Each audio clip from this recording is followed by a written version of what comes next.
कासगंज जनपद के पटियाली विधानसभा क्षेत्र में चुनावी जनसभा को संबोधित करते हुए पीएम मोदी ने सपा, बसपा और कांग्रेस पर निशाना साधते हुए कहा कि यूपी को दंगों और दबंगों से बचाना है। घोर परिवारवादी लोकतंत्र के लिए खतरा है।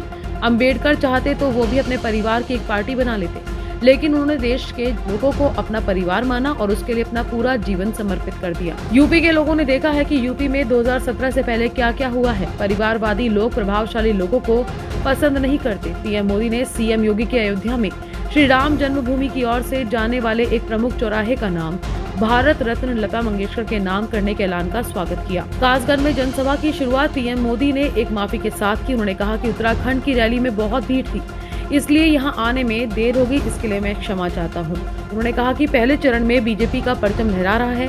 कल दोपहर के बाद से कुछ नेताओं का चेहरा लटका हुआ है। जनता जनार्दन उन्हें स्वीकार नहीं करना चाहती। अब यूपी को गुंडाराज नहीं चाहिए। मैं परिवारवादियों से कहना चाहता हूं कि 10 मार्च के बाद ईवीएम को गाली देना शुरू कर दें। पीएम ने कहा कि कासगंज आकर मुझे बाबूजी की याद आ रही है। कल्याण सिंह जी की उंगली पकड़कर चलने का सौभाग्य मिला था। बाबूजी की प्रेरणा से बीजेपी ने दलितों पिछड़ों की सेवा में जुटी रही।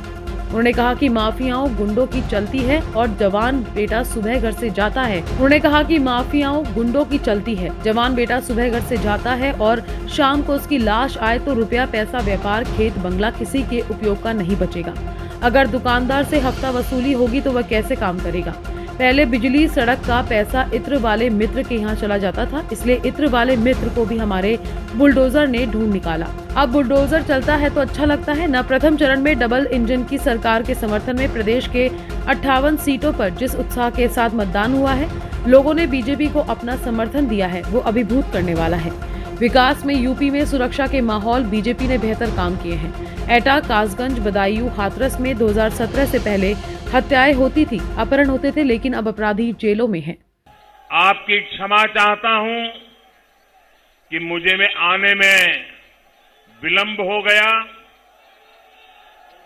आज उत्तराखंड में मेरा सुबह कार्यक्रम था और इतनी बड़ी जबरदस्त भीड़ थी, इतना बड़ा उत्साह का वातावरण था, तो मैं बोलता ही गया, मुझे समय का ध्यान ही नहीं रहा और उसके कारण मैं लेट हो गया। तो मैं आप सबकी क्षमा चाहता हूं, लेकिन इसके बावजूद भी आप जिस प्यार के साथ आशीर्वाद देने के लिए आए हैं, ये मेरे लिए बहुत बड़ा सौभाग्य है। मैं फिर से एक बार आपका आभार व्यक्त करता हूं। मैं श्रीमान योगी जी को भी अभिनंदन देता हूं कि अभी जो उन्होंने घोषणा की वो वाकई आप कल्पना कर सकते हैं भारत की एकता क्या है। गोवा की बेटी, उनका पैतृक विस्तार गोवा, राम की भक्त, राम से जुड़े भजनों को अमर कर दिया। वो लता मंगेशकर जी अयोध्या में चौराहे का नाम उन पर करना, मैं समझता हूं जो भी राम मंदिर के दर्शन के लिए आएगा वो यहीं से निकलेगा तो लता मंगेशकर जी के भजन भी याद आएंगे और भारत रत्न लता मंगेशकर जी के लिए गर्व भी होगा। और दूसरा, योगी जी का जो फिल्म सिटी बनाने का सपना है, युवाओं को फिल्म जगत में अवसर मिले, इसके लिए लता मंगेशकर एकेडमी बना करके परफॉर्मेंस के लिए, गीत संगीत के लिए नई पीढ़ी को तैयार करने का काम जो किया है, योगी जी आपको, आपकी सरकार को और उत्तर प्रदेश भारतीय जनता पार्टी को मैं बहुत बहुत बधाई देता हूं आपके इस निर्णय के लिए। एटा, फर्रुखाबाद, हाथरस, फिरोजाबाद और बरेली के अनेक स्थानों से भी तकनीक के माध्यम से वर्चुअली जुड़े हमारे सभी भाइयों बहनों को भी आज मैं यहां से प्रणाम करता हूं, नमस्कार करता हूं। यहां मेरी नौजवानों से विनती है, मैं आपकी तरफ देख करके बोलूंगा, आप चिंता मत कीजिए, लेकिन आगे आने की कोशिश मत कीजिए, जगह ही नहीं है। बिना कारण किसी को नुकसान हो जाएगा भैया। प्लीज आप लोग खड़े रहिए, मेरा भरपूर प्यार आपकी तरफ है, चिंता मत कीजिए।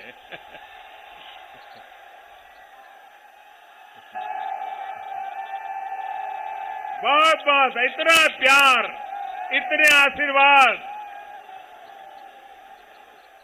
कासगंज के आप सभी भाइयों और बहनों का भी मैं आदरपूर्वक अभिनंदन करता हूं। मैं तुलसीदास जी को भी नमन करता हूं।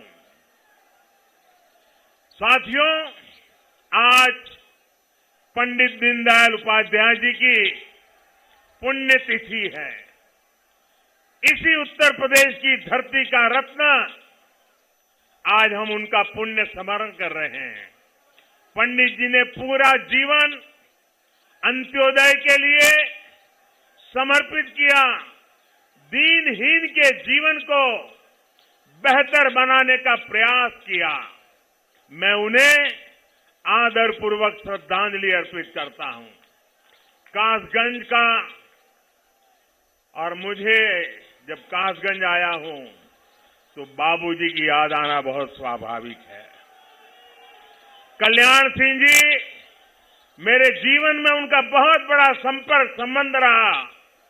मुझे कल्याण सिंह जी की उंगली पकड़ करके चलने का सौभाग्य मिला है। और जब कासगंज में आया हो तो बाबूजी के प्रति कासगंज का प्यार कितना रहा है वो आप भी जानते हैं, मैं भी जानता हूं। उनकी प्रेरणा से भाजपा निरंतर गरीबों की, दलितों की, पिछड़ों की, जनता जनार्दन की सेवा में दिन रात जुटी हुई है।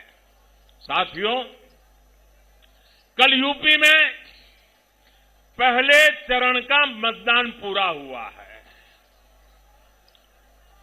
लोगों ने भारी संख्या में घरों से निकलकर यूपी को सुरक्षित रखने के लिए, यूपी के विकास के लिए भारी मात्रा में कमल को वोट दिया है।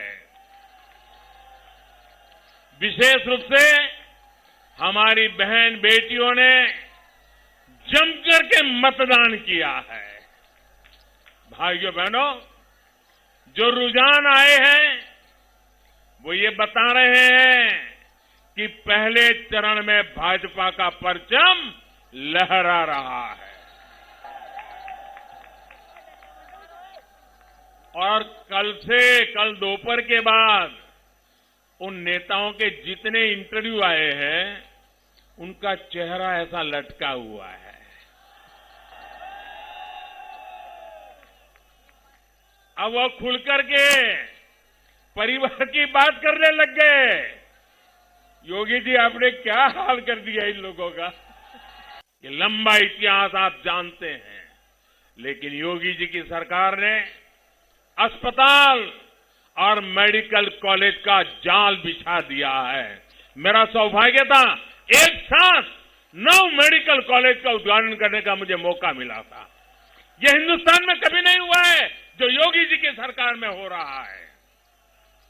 इनको यह भी लगता था कि 100 साल का इतना बड़ा संकट आया है, वैश्विक महामारी कोरोना आई है, यूपी में भुखमरी फैलेगी, उस पर ही अपनी राजनीतिक रोटियां सेकेंगे। लेकिन इन लोगों को एहसास ही नहीं था कि मोदी योगी ने इनके राशन माफिया, मालूम है ना राशन माफिया, ये राशन माफिया को किनारे लगा दिया है। महामारी के इस समय में हमारी सरकार हर गरीब को पिछले कई महीनों से मुफ्त राशन दे रही है और हमारा संकल्प रहा कि ऐसी बड़ी वैश्विक 100 साल की भयंकर बीमारी आई है। जीवन बचाना बड़े बड़े समृद्ध देशों के लिए मुश्किल हो गया था। हमने जीवन भी बचाने के लिए जी जान से मेहनत की और हमने कोशिश की कि गरीब के घर का चूल्हा जलता रहना चाहिए। कासगंज से जुम्मन कुरैशी की रिपोर्ट।